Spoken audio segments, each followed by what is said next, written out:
Hey YouTube! Well, I'm in Central Florida today. I'm working my way down to the Everglades, and I like to stop at this place. I've been here, this will be my third year. It's an equestrian campground. I'm going to walk away from the road because it's going to get loud. Equestrian campground, which means big sites, and it's about 3.5 miles in off the highway, which is nice. Recently, well, the gate's fun. Recently, a well-known YouTuber, as he was leaving Florida, talked about how hard it was to find decent boondocking places, and I tend to disagree. You got to do a little bit of research. From here south, this is near Sterling. Walmarts are not going to let you stay for the most part. There's a couple. But the farther south and east you get, the less chance, less places. But hey, what? Let me get the gate locked up. We'll go in here.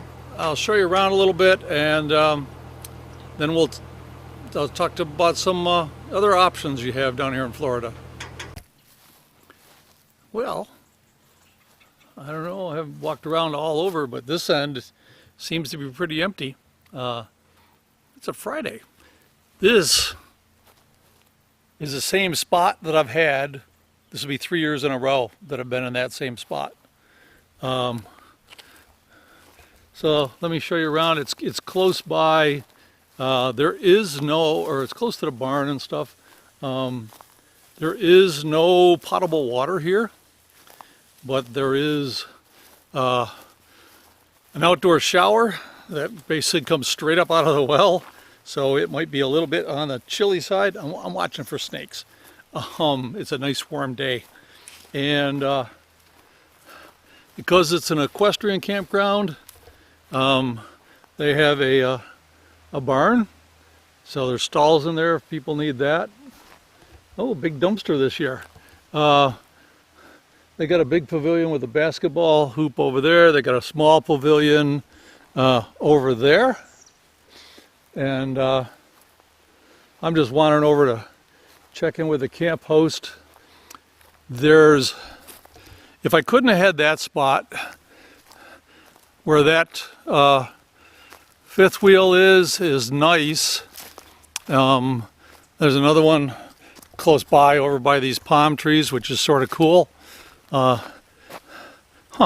Never noticed it before, but if you ever see the movie It's a Mad, Mad, Mad World, those palm trees sort of look like a key feature in that movie. Never noticed. Look it up. Another pavilion over there. You go through the trees and there's a couple of fairly secluded sites back there which are real nice. I like the one I'm at. So let me get you around the corner here. So that's the outdoor shower. Like I said, comes straight up out of the well. There's one that's inside in case you want to get naked, one on the outside in case you don't really care.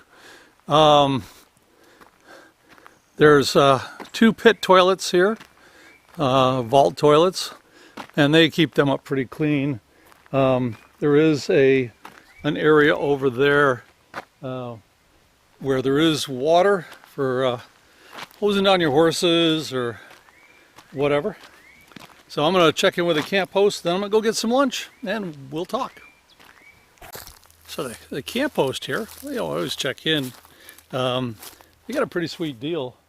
Got the nice big cover, so they aren't baking in the heat. They do, I believe, have power, and there's a well there for them for fresh water, so not a bad deal.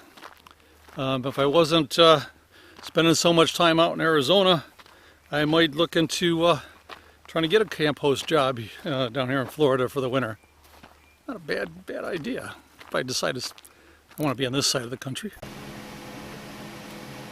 So let's talk about places to stay in Florida. Let's say you decide to spend the whole winter down here.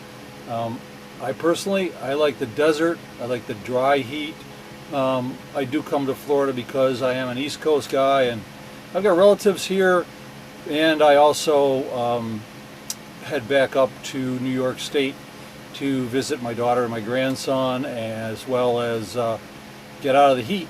And it's home. I'm used to it. There's places up there I like to visit, and you'll be seeing more of that as I get up there. But anyway, talk about Florida. Let's say you've decided you want to spend the winter in Florida. As I mentioned earlier, one of the well-known YouTuber did just that, spent most of the winter down here, and he was saying about how hard it was to find places to stay. He joined 1,000 campgrounds or something, or whatever it's called, something like that. And there's some rules and stuff, and but that costs money. And I don't have a lot fixed income, so I like to look for places to stay for free. He bemoaned the fact that there was very few of them outside of staying at Cracker Barrel, which I'm not judging. Matter of fact, I've stayed at a few Cracker Barrels, and it's nice, especially if you don't feel like cooking and want to walk in for breakfast or supper. So anyway, come on around this side of the computer and let me show you a few of the ways I find places to stay here, such as this Hickory Hammock Equestrian Campground. So come on around this side. Alright, so places to stay in Florida for free. They are Florida's split up into, I think, 4 different what they call water management districts. There's the Northeast, and I don't have that one. That's up in the Panhandle.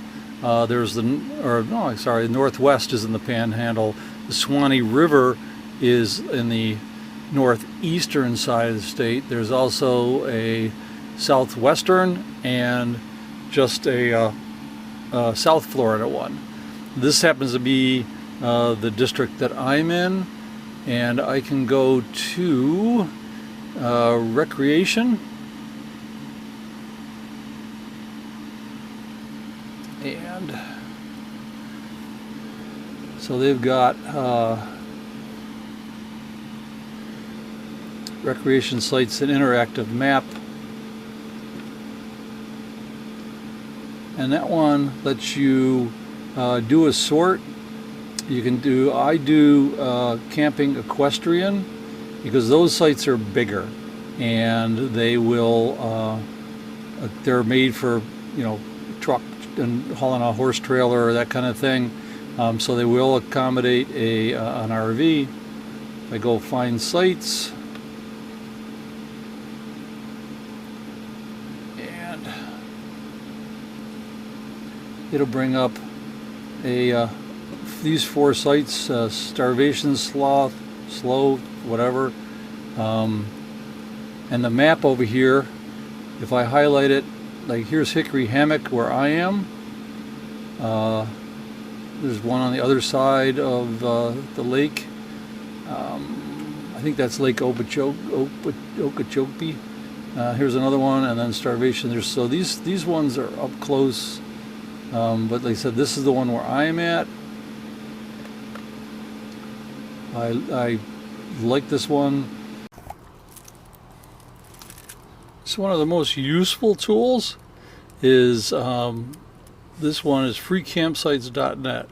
There's a couple other ones out there. I really like this one because it's really easy to navigate around. It's intuitive. I don't know if you can see this, but they got a green is free, red is pay, blue you need a permit, and yellow means this needs to be some research. So let me just look at Homestead. It comes up Homestead, Florida, Nebraska, another one in Florida, Bayfront Park, and Homestead, Pennsylvania, but we're looking at the one in Florida. And it brings up this map with, here's Homestead right here. and there's all these different things. I was at Sebring, which is up a little bit farther here. You can actually drag the map around, and it will repopulate to the map. So, but anyway, down here,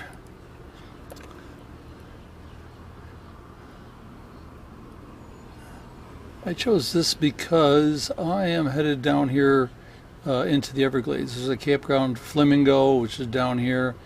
I like it, and you'll see some videos from there.